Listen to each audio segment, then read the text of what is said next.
ابو دجانہ رضی اللہ تعالیٰ عنہ یہ جلیل القدر صحابی ہیں۔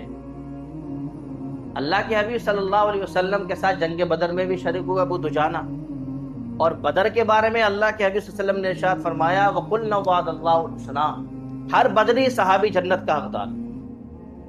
جنگ احد کے موقع پر اللہ کے حبیب صلی اللہ علیہ وسلم نے اپنی تلوار نکالی، زبیر بن عوام رضی اللہ تعالیٰ عنہ کھڑے ہیں، ابو دجانہ ہیں، عمر رضی اللہ تعالیٰ عنہ کھڑے ہیں۔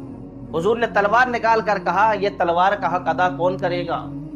عمر رضی اللہ تعالیٰ سمجھ رہے تھے کہ اللہ کے حبیب مجھے تلوار دیں گے، زبیر بن عوام سمجھ رہے تھے کہ کاش اللہ کے حبیب مجھے دے دیں، ابو دجانہ کے دل میں یہ خیال آیا حضور مجھے تلوار دے دیں۔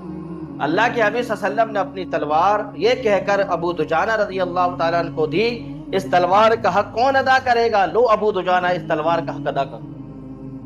عمر رضی اللہ تعالیٰ عنہ نے تو دل میں کچھ خیال نہیں لائے کہ چلو حضور نے دے دی بات ختم ہے۔ زبیر بن عوام کہنے لگے کہ میں دیکھتا ہوں کہ ابو دجانہ اس تلوار کا حق کیسے ادا کرے گا۔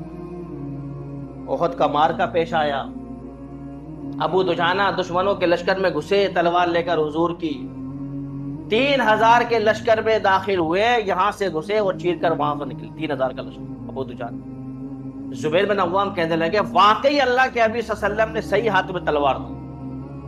پھر 3000 کا لشکر آیا جنگ احد کے اندر، پھر ابو دجانہ گھسے لشکر کے اندر، شروع سے چیرتے ہوئے آخر میں نکلے۔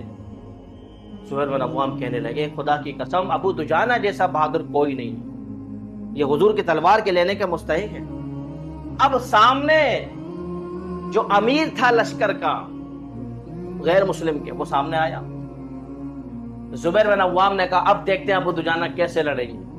وہ بہت بہادر تھا، وہ لشکر کا جو امیر تھا ان کا کمانڈر بہت طاقتور تھا، اب ہم دیکھتے ہیں یہ کیسے لڑیں گے۔ ابو دجانہ رضی اللہ تعالیٰ عنہ اس کے مد مقابل آئے، ابو دجانہ وار کرتے، اس سے پہلے اس کافر نے ابو دجانہ رضی اللہ تعالیٰ عنہ پر وار کیا۔ ابو دجانہ رضی اللہ تعالیٰ عنہ پر وار کیا، ابو دجانہ رضی اللہ تعالیٰ عنہ زخمی ہو کر گرے۔ زبیر بن عوام سمجھنے لگے ابو دجانہ رضی اللہ تعالیٰ عنہ شہید ہونے والے ہیں۔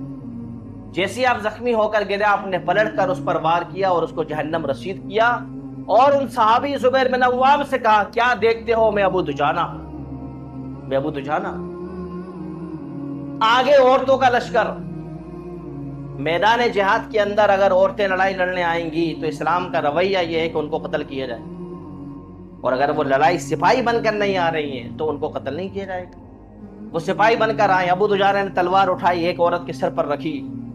زبیر بن عوام نے کہا ابو دجانہ تلوار نہ ہٹاؤ، ان کو مارو، یہ سپاہی بن کر آئی ہیں۔ ابو دجانہ نے فرمایا حضور کی تلوار ہے، میں عورتوں کے خون سے رنگین نہیں کر سکتا۔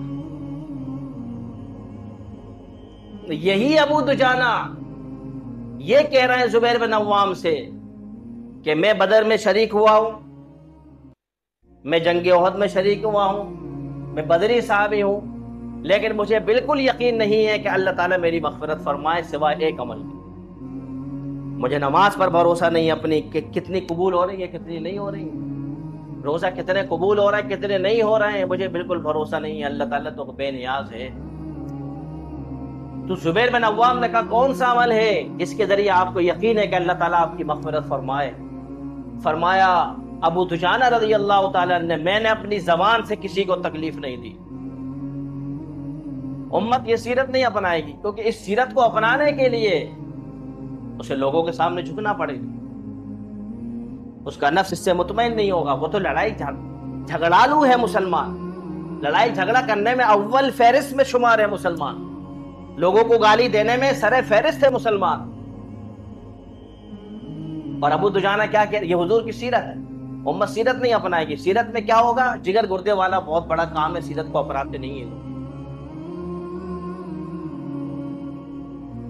آپ دیکھیں سیرت میں اور ولادت میں زمین و آسمان کا فرق۔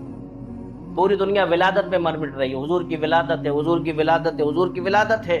حضور کی سیرت کو اپنانے والے چند لوگ بھی آپ کو نظر نہیں آئے، کیونکہ سیرت میں بڑا معاملہ جو ہے بڑے جگر گردے والے کا کام، اس کو راتوں میں اٹھنا پڑے گا، اس کو ذکر اذکار پابندی سے کرنے پڑیں گے، بہت ساری چیزیں سیرت میں چھوڑنی پڑتی ہے، جو سیرت اپناتی نہیں ہے سوائے اس کی کہ ولادت میں ہلڑ بازی کرتی ہے۔